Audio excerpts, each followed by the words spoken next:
12वीं के बाद स्नातक में इन करना ये इंटर है। अच्छा, इंटर का मतलब ये था? नहीं था, हम किसी भी कीमत पर गाय हमारी माता है उसे कटने नहीं देंगे। प्रवेश कहाँ? विश्वविद्यालय में प्रवेश की बात हो रही है। उस गधे को समझ में नहीं आ रहा है कि हाँ क्या है।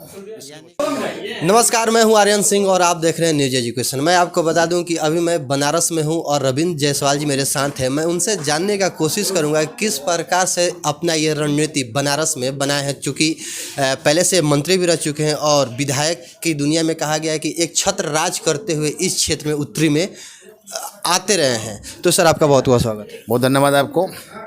सर, जैसा कि मैं अभी सुन रहा था आपका भाषण में कि कुछ बूथ आपको वोट नहीं देती है तो कुछ बूथ पूरा साथ दे चाह रहे हैं। आप हिंदुओं से वोट लेना चाह रहे हैं या हिंदुत्ववादी आप खुद हैं? सबसे पहले एक तो काशी माननीय मोदी जी का क्षेत्र है माननीय योगी जी का। माननीय योगी जी का क्षेत्र माननीय गोरखपुर है, लेकिन कर्म क्षेत्र काशी उनका है। हर महीने में 2 बार 4 बार क्या आना और विकास का काम करना।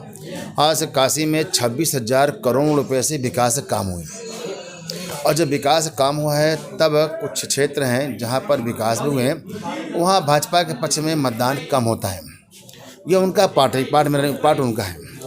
मैंने अपने कार्यकर्ताओं से जरूर आह्वान किया है कि हमें निकल करके जहां पर विपक्ष कोई काम नहीं किया है, विपक्ष में पास सपा के पास केवल एक काम किया है, समाज को तुष्टीकरण में बांटा है। उसने बांटा है कि हमारे जो अल्पसंख्यक के हमारे वोट बैंक है, यह उनको मिसगाइड कर रखा है अखिलेश यादव ने। और उसे मिसगाइड करने के कारण से हमने आह्वान किया है समाज से, हमें देश हित में साथ होकर के निकलना चाहिए। दूसरा क्या है कि हमने इतिहास की बात किया। हम जब इतिहास की बात करते हैं तो भारत में बहुत वीरों का धरती रहा है, लेकिन यह भी सच कहता है इतिहास कि हमारा देश कई बार गुलाम होता है। उस गुलाम में जब जाएंगे डेप्थ में तो 2 ही कारण समझ में आता है। एक समझ में आता है कि वहाँ की जनता ने अपने व्यक्तिगत स्वार्थ में जो आक्रमणकारी थे उनके पक्ष में लड़ गया, साथ हो गया। यह आक्रमणकारी खिलाफ लड़ा नहीं। हमारे पास एक देश है विश्व में, इजराइल है। जब इजराइल के 7 देश हैं उनके विरोध में जब वो पर हमला करते हैं तो सारी जनता सेना के साथ मिलकर के युद्ध लड़ती है, तब देश आज इजराइल खड़ा है। हमने क्या किया था कि छोड़ दिया था कि राज सत्ता के नाम पर कि राजा का लड़का होगा वही संभालेगा, लड़का अच्छा हुआ तभी और लड़का अच्छा नहीं हुआ तब भी। और इस कारण से हमारा देश में जो कई बार गुलाम हुआ उसमें प्रमुख कारण ये था।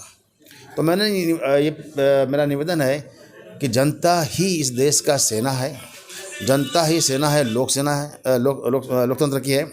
वह प्रदेश का सत्ता किनके हाथ में सौंपा जाए यह उनकी जिम्मेदारी होती है। कोई राजा घर में जन्मा लड़का ही राज करेगा यह जरूरी नहीं है और हमें उस पर विचार करके प्रयास करना चाहिए।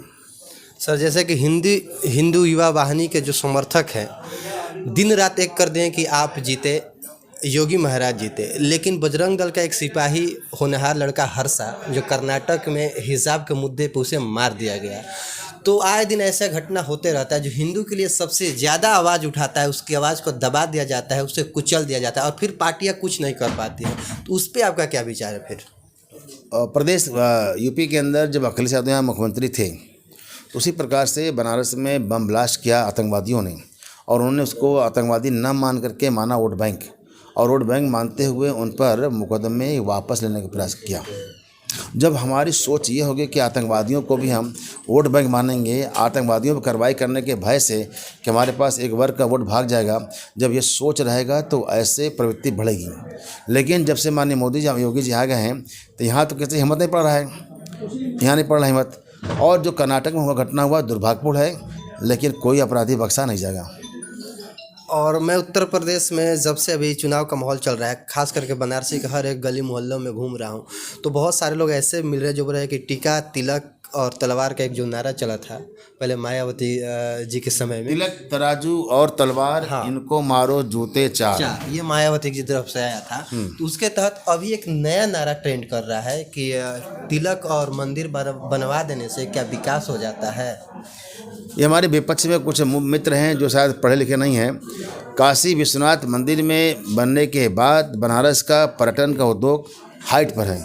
आज लगभग 2 महीना हो गया है, सारे होटल फुल चल रहे हैं। एक होटल केवल होटल बात नहीं है, होटल में वेटर होता है, कर्मचारी होता है, होटल में आता है तो धोबी कपड़ा सामान इस्तेमाल करता है, टूरिस्ट वाला, टेम्पो वाला है, ऑटो वाला है, खान पान, सबका बिक्री बढ़ता है। ऐसे मंदिर से हमारी अर्थव्यवस्था है। वो मूर्ख हैं जो दिखता नहीं है। मुस्लिम महिलाओं के लिए आपके सरकार ने बहुत कुछ किया है, आपको क्या उम्मीद है कि मुस्लिम महिलाएं आपको वोट देंगी?